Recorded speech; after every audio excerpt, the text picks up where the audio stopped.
नमस्कार, स्वदेश न्यूज देख रहे हैं आप। मैं हूं आपके साथ ऋषभ सोनी और लेकर आया हूं छत्तीसगढ़ की खास डिबेट, जिसमें आज हम बात करेंगे एसआईआर की, जो कि इन दिनों सुर्खियों में है। छत्तीसगढ़ में वोटर लिस्ट को लेकर सियासत गर्मा गई है। पहले वोट चोरी के आरोपों से सियासी गलियारे गूंजे, अब एसआईआर को लेकर नई तनातनी देखने को मिल रही है। कभी नाम जोड़ने कटने के आरोप तो कभी निष्पक्षता पर सवाल उठाए जा रहे हैं। बीजेपी जहां एसआईआर का स्वागत कर रही है, तो वहीं कांग्रेस इसे विपक्ष को कमजोर करने की साजिश बता रही है। दरअसल बिहार विधानसभा चुनाव में एसआईआर पर जबरदस्त सियासी उबाल देखने को मिला था। मामला सुप्रीम कोर्ट तक गया और फैसले को विपक्षी दलों ने अपनी जीत बताया। अब छत्तीसगढ़ में भी वही तस्वीर उभरने लगी है। बीजेपी इसे स्वागत योग्य कदम बता रही है, तो कांग्रेस सवाल खड़े कर रही है। साथ ही भारतीय जनता पार्टी के विधायक मोतीलाल साहू ने कांग्रेस को जमकर घेरा। केंद्रीय राज्य मंत्री तोखन साहू ने कहा, कांग्रेस पार्टी झूठ बोल रही है। ये झूठे लोग हैं। देश के साथ गद्दारी करने वाले लोगों के साथ उनकी दोस्ती होती है। ये देश के गद्दार हैं, इसलिए इस तरह की बात बोलते हैं। चुनाव आयोग पूरे नियम प्रक्रियाओं के तहत संवैधानिक तरीके से एसआईआर का काम करती है, इसीलिए उन पर आरोप लगाना बेबुनियाद है। छत्तीसगढ़ में भी निश्चित तौर पर एसआईआर होना चाहिए। वहीं एसआईआर को लेकर कांग्रेस नेता और पूर्व मंत्री अमरजीत भगत ने कहा, एसआईआर शुरू करने से पहले मानसिकता की सफाई की जरूरत है। आप केवल अपने विरोधियों को निपटाने के लिए, अपने विरोधियों को नुकसान पहुंचाने के लिए एसआईआर ला रहे हैं, तो ऐसे एसआईआर की जरूरत नहीं है। एक एक घर में ऐसे ऐसे वोटर मिल रहे हैं जो वोट चोर गद्दी छोड़ कार्यक्रम चला रहे हैं। बहरहाल, मतदाता सूची की समीक्षा को लेकर शुरू हुई एसआईआर की प्रक्रिया अब छत्तीसगढ़ की राजनीति में नया रण क्षेत्र बन चुकी है। सत्ता पक्ष इसे पारदर्शिता और लोकतंत्र की मजबूती का कदम बता रहा है, तो विपक्ष इसे विपक्षी वोट बैंक पर हमला करार दे रहा है। लेकिन क्या एसआईआर निष्पक्षता के साथ चुनाव की गारंटी है, या इसमें विपक्ष के आरोप फिट बैठते हैं? प्रदेश में एसआईआर की कितनी जरूरत है, इसी पर आज करेंगे चर्चा, लेकिन उससे पहले कुछ बयान। एसआईआर होना चाहिए छत्तीसगढ़ में। हम खुद पक्षधर हैं और इनकी जांच होनी चाहिए, एक एक वोटर की जांच होनी चाहिए और सच्चाई के साथ में चुनाव होना चाहिए और उसमें खुलासा हो जाएगा। देश की जनता जान चुकी है कांग्रेस पार्टी और आप जिसका नाम लिए हैं वो कितने झूठ बोल रहे हैं। ये झूठे लोग हैं। देश के साथ गद्दारी करने वालों के साथ इनकी दोस्ती होती है। ये सब देश के गद्दार हैं ये लोग, इसलिए इस तरह की भाषा बोलते हैं। चुनाव आयोग पूरी नियम प्रक्रियाओं के तहत संवैधानिक तरीकों से एसआईआर का काम करती है, इसलिए उनके ऊपर इस तरह का आरोप लगाना बेबुनियाद। आप केवल अपने विरोधियों को निपटाने के लिए, अपने विरोधियों को नुकसान पहुंचाने के लिए एसआईआर कर रहे हैं, तो ऐसे एसआईआर की कोई ज़रूरत नहीं है। अभी आज से अगर एसआईआर कर रहे हैं तो आपका मानसिकता बिल्कुल साफ होना चाहिए। एक एक घर में 4-4 हज़ार 5-5 हज़ार वोट्स मिल रहे हैं। जो वोट चोर गद्दी छोड़ जो कार्यक्रम चल रहा है, उसमें सारी बातें लोग खुल करके बोल रहे हैं। किस प्रकार से एक तरफ आप वोटर लिस्ट में गलत नाम ऐड करते हैं, दूसरी तरफ से फिर कांग्रेसियों का और अपने विरोधियों का कैसे नाम काटते हैं, तो ये डबल गेम जो चल रहा है, तो एक तरह से प्रजातंत्र के लिए बहुत बड़ा ये संकट का समय है। और तो एसआईआर को लेकर सियासी खींचतान है। बिहार में विधानसभा चुनाव से पहले बिहार में भी एसआईआर एक बड़ा मुद्दा बना था और अब यही मुद्दा छत्तीसगढ़ में भी गरमा रहा है। इसको लेकर सियासी बहस भी हो रही है। इसी पर आज हम चर्चा करेंगे। हमारे साथ कुछ मेहमान जुड़ रहे हैं। बीजेपी प्रवक्ता हैं हमारे साथ गोपाल सामंतो जी। गोपाल जी, बहुत स्वागत आपका। और कांग्रेस का पक्ष रखने के लिए हमारे साथ रवि ग्वालानी हैं। रवि जी, आपका भी बहुत बहुत स्वागत करता हूं और चर्चा की शुरुआत रवि जी आपसे ही करता हूं। रवि जी, सुन पा रहे हैं? मेरी आवाज आ रही है आपको? जी रवि जी, एसआईआर से क्या समस्या है? अगर पारदर्शिता के साथ अगर एसआईआर होता है तो इसमें बुराई क्या है? देखिए, अगर पारदर्शिता से सारी चीजें हो रही है, निष्पक्षता से सारी चीजें हो रही है, तो बुराई वाली कहीं बात ही नहीं आ रही है। बात यहाँ ये आ रही है कि एक तरफ कांग्रेस पार्टी, हमारे राष्ट्रीय नेता राहुल गांधी जी ने प्रेस कॉन्फ्रेंस करी, कई सारे प्रश्नवाचक चिन्ह उन्होंने इलेक्शन कमीशन के ऊपर उठाए। इलेक्शन कमीशन कहती है सब ठीक है, कहीं कोई तकलीफ नहीं है, और दूसरी तरफ जांच की बात कर रही है, एसआईआर की। तो दोनों बातों में विरोधाभास है। पहले तो अगर गलतियां हुई हैं, वो गलतियों को इलेक्शन कमीशन एक्सेप्ट करे कि हाँ ये गलतियां हुई है। दूसरा, आपको जांच करनी है, बिल्कुल करिए। आप जांच करने के लिए उसको निष्पक्षता के साथ करिए, और जांच के सारे पैमाने, उसको पहले जो है खुलासा होना चाहिए कि क्या क्या पैमाने हैं, किस किस तरीके से जांच की जाएगी, और अगर किसी नाम को जोड़ा जा रहा है तो ये क्राइटेरिया होना चाहिए, अगर किसी नाम को हटाया जा रहा है ये क्राइटेरिया होना चाहिए। जब तक ये सारी चीजें जनता के सामने नहीं रहेंगी, आप बताइए उस जांच के ऊपर विश्वास आप विरोध नहीं कैसे कर रहे किया हैं, जाएगा? एसआईआर का विरोध नहीं कर रहे हैं क्या बोल रहे हैं, फिर से रवि जी? आप एसआईआर का विरोध नहीं कर रहे हैं, एसआईआर की जो प्रक्रिया है वो पारदर्शिता तरीके से होना चाहिए, यही कह रहे हैं आप? देखिए, हम तो कह रहे हैं ना, हम चुनाव आयोग के ऊपर जो बातें कह रहे हैं, हम एक ही चीज शुरू से कह रहे हैं कि तरीका गलत है। जिस तरीके को अपनाया जा रहा है, तरीके पर क्वेश्चन मार्क हो रहा है। राहुल गांधी जी ने प्रेस कॉन्फ्रेंस करके बताया कि एक ही एड्रेस पे 150-150, 200 लोगों को जोड़ दिया गया है, एक ही नाम अलग अलग कॉन्स्टिट्यूएंसी में जुड़ा हुआ है, कई जगह एड्रेस 000 करके डाला हुआ है, XXX YY करके डाला हुआ है, तो और कई जगह फोटोज ही नहीं है। तो एक तरफ हम ये कह रहे हैं, तो दूसरी तरफ इलेक्शन कमीशन कहता है सब सही है, कहीं कोई गलत नहीं है, सारी चीजें ठीक हो रही है। दूसरी तरफ ये कहते हैं एसआईआर करेंगे, जांच करेंगे। आप मुझे बताइए, दोनों बातों में फर्क है कि नहीं है?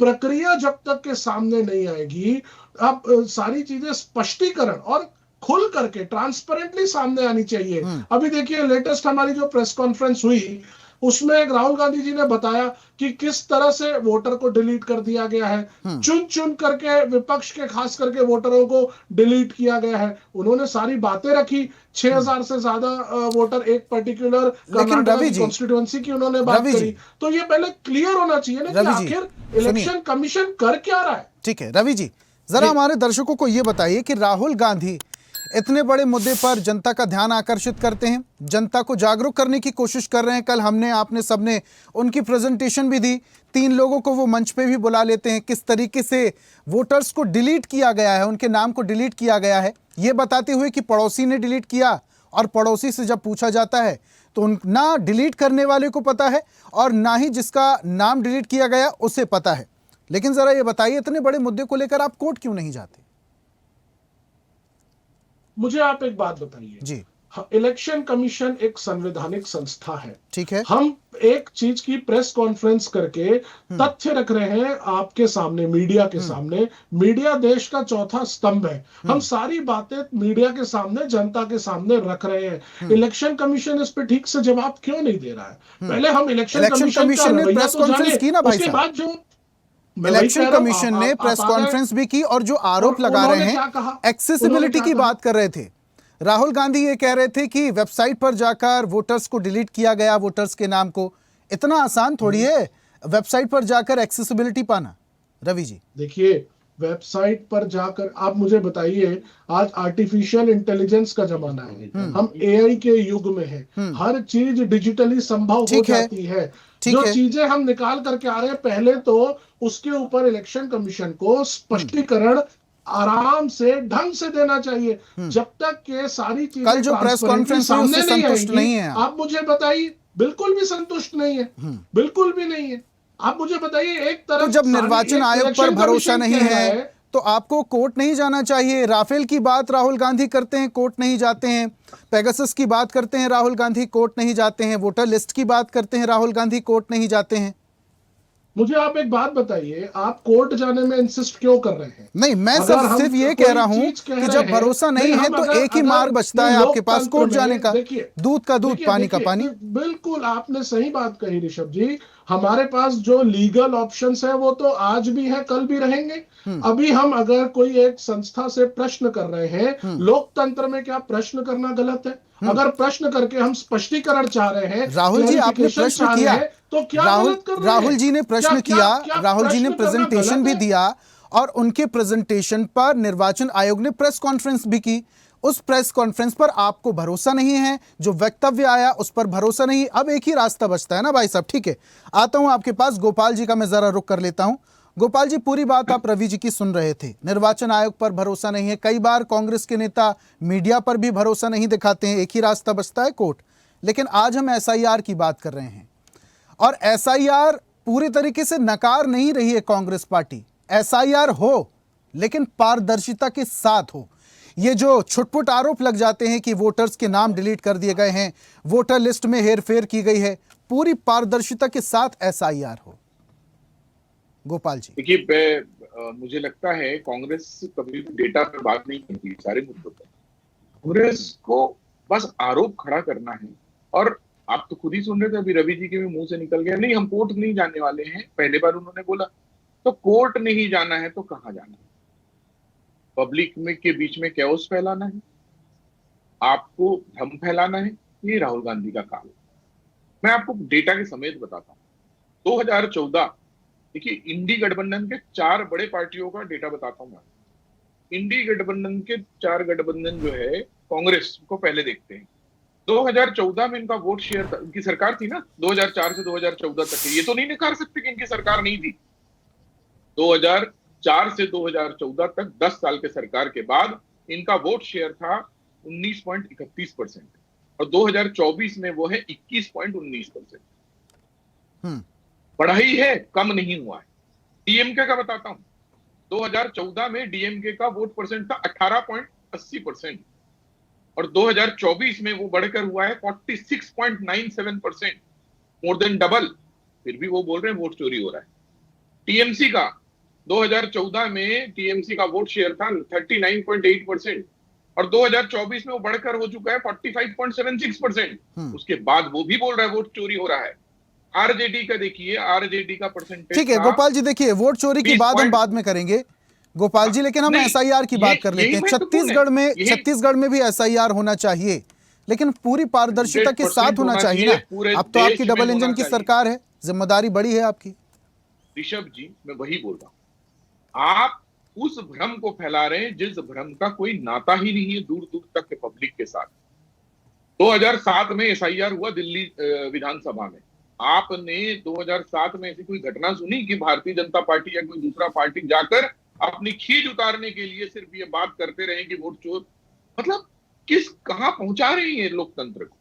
कांग्रेस के यदा कदा आज नेता ये भी बोल रहे हैं कि नेपाल जैसी घटना होनी चाहिए।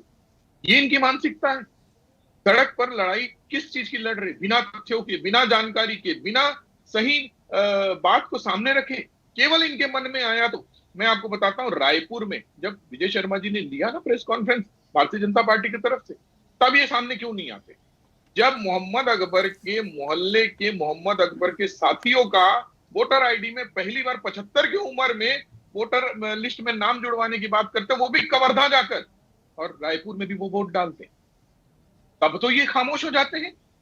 जब बिरगांव के एक घर में 170 लोगों का वोटर लिस्ट में नाम मिलता है भूपेश बघेल की सरकार में, तब तो ये खामोश हो जाते हैं। इनकी सारी खींच ये है कि इनकी सरकार नहीं बन पा रही। जब तक इनकी सरकार नहीं बन पाएगी तब तक इस देश का कोई भी संवैधानिक संगठन इनको निष्पक्ष नहीं लगेगा।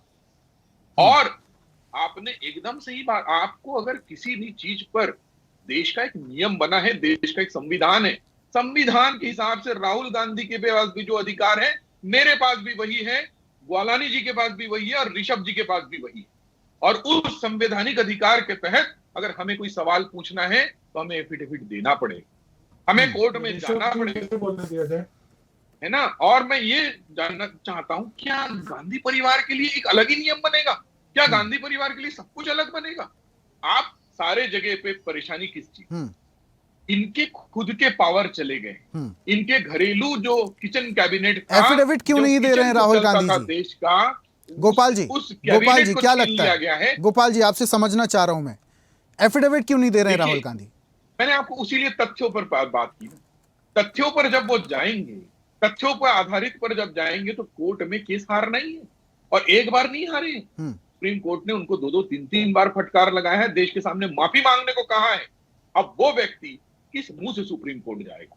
वो व्यक्ति किस मुंह से धरातल की बात करेगा। अब उनको लग रहा है कि ठीक है, हम क्योस फैलाते हैं, हम हल्ला करते हैं, हम रास्ते में उतरते हैं, और आऊंगा यही सर। चल रहा है, और यही चल रहा है। मुझे एक कांग्रेस के नेता का बात आप मुझे ये बताइए कि आपके साथ, मैं मानता हूं कि आज हम, आप जैसे मीडिया कर्मी, मीडिया में मान लीजिए कोई बात को उठाना है तो मीडिया की जो संस्था होगी, प्रेस ब्यूरो होगी, प्रेस ब्यूरो में जाके आप बात को कहेंगे ना। अगर वो बोलेंगे कि आपको एप्लीकेशन देना तो आप एप्लीकेशन देंगे, या बाहर खड़े होकर उनके साथ उनका विरोध करेंगे? भाई वो तो सुनने को तैयार ठीक है, है, प्रोटोकॉल के आपसे हिसाब से काम application किया लेने को जाना तैयार चाहिए, और है। इतने दावे के साथ बिल्कुल। अगर वो कह रहे हैं, इतने सबूत पेश कर रहे हैं, तो एक एफिडेविट भी हो जाए। रवि जी क्या देना कहेंगे? चाहिए। राहुल जी मैं एफिडेविट बिल्कुल- दे दें, अगर पूरे तथ्यों के मैं- साथ, पूरे सबूतों के साथ वो अपनी बात रख रहे हैं जनता के सामने, तो एक एफिडेविट दे दे। रवि जी, देखिए, अगर राहुल गांधी जी की जो प्रेस कॉन्फ्रेंस हो रही है, अगर उसको इलेक्शन कमीशन सीरियसली नहीं ले रहा है, तो वो लोग प्रेस कॉन्फ्रेंस क्यों कर रहे हैं? क्यों आकर के एक एक उनके पॉइंट्स को लेकर के वो बात कर रहे हैं? कहीं ना कहीं चीजें सही है ना, तो उनको सामने आना पड़ रहा है ना। आप मुझे ये बताइए, राहुल गांधी जी ने पहले भी कहा कि मैं एक जन नेता हूं, मैंने जनता के बीच में जो बात कही है वही मेरा एफिडेविट है। मुझे आप एक बात बताएं, इलेक्शन कमीशन उसको सीरियसली लेकर के उस विषय पर ठीक तरीके से काम क्यों नहीं कर रही है? जब कभी कोई मामला आपके चैनल के माध्यम से या न्यूज़पेपर में कहीं छपता है, तो हमारे देश की कोर्ट्स भी सुओ मोटोस पे डिसीजन ले लेती है। लेकिन है। इलेक्शन कमीशन एक तरफ कहता है कि कोई गलती नहीं है, सब सही है, दूसरी तरफ इलेक्शन कमीशन कहता है जांच करनी है। दोनों बातों में विरोधाभास है ऋषभ जी, इसका क्लैरिफिकेशन आना चाहिए, पहली बात। अभी दूसरा, हमारे बीजेपी के प्रवक्ता भाई गोपाल ने बात कही कवर्धा की, बात कही मोहम्मद अकबर की। मैं आपके चैनल के माध्यम से भारतीय जनता पार्टी को कहना चाहूंगा कि अगर इनके पास कोई सबूत है, राहुल गांधी जी ने पूरी वर्किंग करके सारे सबूत, सारे तथ्य मीडिया के सामने रखे हैं। ठीक है। अगर भारतीय जनता पार्टी के पास कोई सबूत है, आप प्रदेश में कोई भी नेता प्रेस कॉन्फ्रेंस करके एक सबूत तो मीडिया के सामने लेकर के आ जाए। सिर्फ टीवी में अब ये बोल देना कि ये गलत हो रहा है या वो गलत हो रहा है, बोलने से नहीं चलेगा। तथ्य है, लेकर के आइए। हम तो तथ्यों अच्छा, पे बात रवि जी, कर रहे हैं ना। रवि जी, अगर हमारे तथ्य गलत है तो आप रवि जी साबित करिए सुनिए ना ना, कि गलत है। रवि जी, लेकिन यहाँ तथ्यों पे तो बात करिए। यहाँ पर दो बातें हैं। पहली बात यह है कि कांग्रेस पार्टी को निर्वाचन आयोग पर भरोसा नहीं है, वोट चोरी और वोट चोरी का आरोप निर्वाचन आयोग पर कि बीजेपी की मदद की जा रही है वोट चोरी के जरिए। ठीक, अब निर्वाचन आयोग पर अगर भरोसा नहीं है तो इसका मतलब यह है कि अब जनता के सामने तो नहीं जाएंगे, वो जनता से सिर्फ ये जानकारी साझा कर सकते हैं। इसके उपाय के लिए, इसके उपचार के लिए कोर्ट जाना होगा। अब कोर्ट भी नहीं जा रहे हैं अगर, और इस पर आरोप लगा रहे हैं और तथ्यों के साथ, सबूतों के साथ आरोप लगा रहे हैं, तो एक एफिडेविट देने में क्या दिक्कत है? मुझे आप एक बात बताइए, कोर्ट के रास्ते खत्म तो नहीं हुए हैं ना? नहीं, बिल्कुल नहीं हमने हुए। कब कहा, बिल्कुल नहीं हुए। हमने कब कहा कि हम कोर्ट जाएंगे ही नहीं, या हमने कब कहा कि कोर्ट जाने का हमारे का विचार ही नहीं है? हम अभी किसी चीज का जनता से इंतजार बात कर रहे हैं आप, रवि जी? हम अभी ऋषभ जी, अभी हम जनता से बात कर रहे हैं, अभी हम आपके चैनल के थ्रू बहुत सारे मीडिया से बात कर रहे हैं, अभी हमारी चीजें जनता के बीच में चल रही है। जब जब हमारी पार्टी को लगेगा कि हमें कोई अगला कदम बढ़ाना है, हमारे पास सारे लीगल ऑप्शंस ओपन है। भारतीय जनता पार्टी स्पष्टीकरण देने के बदले हमको कोर्ट जाने की बात क्यों कह रही ये है? जो राहुल गांधी हाइड्रोजन बम का जिक्र कर रहे हैं इन दिनों, रवि जी, हाइड्रोजन बम का जिक्र इन दिनों राहुल गांधी बहुत ज्यादा कर रहे हैं। क्या इस हाइड्रोजन बम का वेट हो रहा है कि पहले हाइड्रोजन बम आएगा, फूटेगा, उसके बाद कोर्ट का रुख करेंगे? देखिए, भारतीय जनता पार्टी को जितना डर लग रहा है, डर लगना चाहिए। कांग्रेस पार्टी विपक्ष में रह करके बेहतरीन तरीके से अपना काम कर रही है। जहां जहां संविधान की हत्या हो रही है, जहां जहां जनता की मांगों को नहीं सुना जा रहा है या गलत दुरुपयोग हो रहा है, उन सब बातों को लेकर के आ रहे हैं। एटम बम आया है आपके सामने, वक्त कीजिए, हाइड्रोजन बम भी आपके क्या सामने होगा ये आएगा। Hydrogen bomb? रवि जी थोड़ा बता पाएंगे हमारे दर्शकों को? बहुत दिलचस्पी बढ़ गई है इन दिनों, सोशल मीडिया में बहुत ज्यादा दिलचस्पी बढ़ गई है कि आखिर ये हाइड्रोजन बम है क्या? ऋषभ जी, थोड़ा इंतजार कीजिए, सारे तथ्यों के साथ, सारी चीजों के साथ हम फिर सामने आएंगे, फैक्ट्स के साथ आएंगे, पूरी तैयारी के साथ। ठीक है गोपाल जी, अभी तो ये एटम बम था, हाइड्रोजन बम अभी बाकी है। ऋषभ जी, पूरे देश में संविधान को लेकर घूमने वाला राहुल गांधी स्वतंत्रता दिवस में नहीं जाते। आप इससे बड़ा मजाक और क्या सोच सकते? लीडर ऑफ अपोजिशन होने के अरे बाद गोपाल जी विषय पर आइए देखिए, ना, मैं आप कहां से कहां भटक जा रहे हैं? मैं पूरी बात सुना, बिल्कुल नहीं बताइए ना। इतनी विचलित क्यों हो रहे? नहीं बिल्कुल नहीं है आप तो बोल रहे थे कि बताइए। भाजपा डर रही है, मुझे तो लगता है आप इतने एक सेकंड में डर गए। हम कहां डरे? आप भटक जाते तो हैं आप तो हम शांत आपको रहिए वापस ना। लेकर के आते हैं। आप शांत रहिए, 2 मिनट सुन तो लीजिए। बिल्कुल कहिए। जो आदमी 104 अमेंडमेंट लाने वाली कांग्रेस पूरी संविधान की कॉपी लेके घूमता है और स्वतंत्रता संग्राम के सम्मान में स्वतंत्रता दिवस जिसको मनाया जाता है वहां वो नहीं जाते हैं, तो संविधान के प्रति कितनी सम्मान उनके हृदय में है ये किसी से छुपा नहीं है। दूसरी बात, इन्होंने बहुत अच्छी बात कही कि भैया उन्होंने तो वीडियो में कहा है, उन्होंने तो प्रेस कॉन्फ्रेंस लिया है, तो एफिडेविट की तो आप कानून बनवा दीजिए। जैसे कैबिनेट की पन्ने को फाड़ा था ना राहुल गांधी ने, वैसा पूरे देश में कानून बनवा दीजिए कि किसी भी व्यक्ति के लिए 140 करोड़ जनसंख्या के लिए एफिडेविट की जरूरत नहीं पड़नी चाहिए। जो भी आएगा वीडियो में बोलेगा उसको एफिडेविट मान लिया जाना चाहिए। कानून बनवा दीजिए। क्यों 2004 से 2014 तक के आपने राहुल गांधी के लिए अलग कानून नहीं बनाया, ये देश के लोगों के लिए अलग कानून नहीं बनाया कि वीडियो पे बोलने पर एफिडेविट माना जाएगा? शब्द हटवा देना था आपको अगर एफिडेविट की कोई कीमत नहीं है। तीसरी बात, आपने विजय शर्मा जी के प्रेस कॉन्फ्रेंस को नहीं सुना, आपको सुनना चाहिए। उन्होंने एक एक सबूत दिए, एक एक व्यक्ति के फोटोग्राफ के साथ, उसके वोटर आईडी कार्ड के साथ, उसके फॉर्म के साथ सबूत दिए, और उसके बाद भी भारतीय जनता पार्टी का कार्यकर्ता और भारतीय जनता पार्टी के नेता को विश्वास है कानून व्यवस्था पर। उन्होंने कहा इसके लिए हम कानूनन तरीके से शिकायत करेंगे। मतलब आपका प्रेस कॉन्फ्रेंस एफिडेविट और भारतीय जनता पार्टी के नेता अगर प्रेस कॉन्फ्रेंस ले तो उसकी कोई कीमत नहीं। और मैं आपको और एक बात बताता हूं, आपने बहुत अच्छी बात कही कि ऐसा क्या है कि फिर इलेक्शन कमीशन प्रेस कॉन्फ्रेंस ले रहा है। देखिए क्या है, राहुल गांधी की कीमत नहीं है।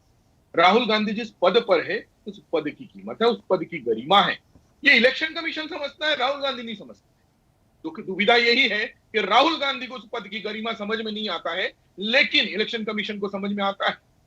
जब इलेक्शन कमीशन को दिखता है कि leader of opposition press conference ले रहे हैं, ऋषभ जी मैं बोलना चाहूंगा उसका एक मिनट रुक जाइए। नहीं, मैं ऋषभ जी से कह रहा हूँ, मैं रुकना चाहूँ, मैं बात करना चाहूंगा।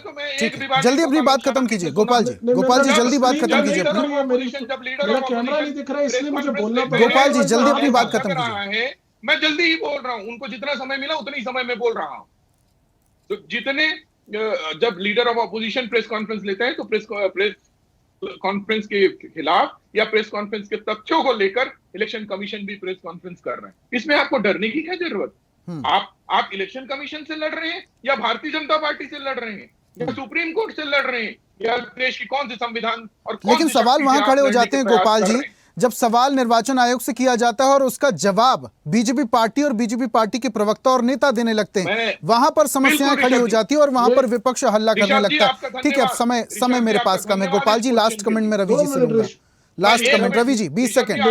माफ कीजिए गोपाल जी, समय नहीं है मेरे पास, बहुत निवेदन के साथ में बोल रहा हूँ। रवि जी लास्ट कमेंट जल्दी से 20 सेकंड। रवि जी गोपाल जी सुन लीजिए, आपने कहा डरने की क्या जरूरत है। मैं आपको बता देना चाहता हूँ कांग्रेस पार्टी डरने वाली नहीं है। 2 minute Gopal ji, 2 minute Gopal ji, 2 minute सुन लीजिए। अरे भाई 2 मिनट सुन तो लो।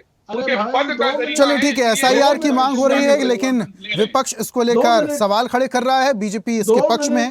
लेकिन देखने वाली बात होगी कि कितना असर राज्य में होगा। बहुत शुक्रिया गोपाल जी हमारे साथ जुड़ने के लिए। रवि जी आपका भी बहुत बहुत शुक्रिया हमारे साथ जुड़ने के लिए, चर्चा में शामिल होने के लिए। और आज हम बात कर रहे थे एसआईआर सुर्खियों में है, पहले बिहार में और अब छत्तीसगढ़ में। छत्तीसगढ़ में एसआईआर की मांग को लेकर विपक्ष कह रहा है कि हो एसआईआर लेकिन पारदर्शी तरीके से, और बीजेपी इसको लेकर कई सारे बात अपने तथ्य रख रही है कि एसआईआर को लेकर इतना हंगामा भी ना हो। लेकिन एसआईआर लागू होने के बाद छत्तीसगढ़ में इसका क्या परिवर्तन होगा, क्या असर होगा, ये आने वाला वक्त बताएगा। आज की खास पेशकश में फिलहाल इतना ही। देखते रहिए स्वदेश न्यूज, सबसे पहले देश। और ऐसी ताजा खबरों के लिए लाइक, फॉलो और यूट्यूब पर सब्सक्राइब कर बेल आइकन जरूर दबाइए। और हर अपडेट के लिए विजिट कीजिए स्वदेशलाइव.com।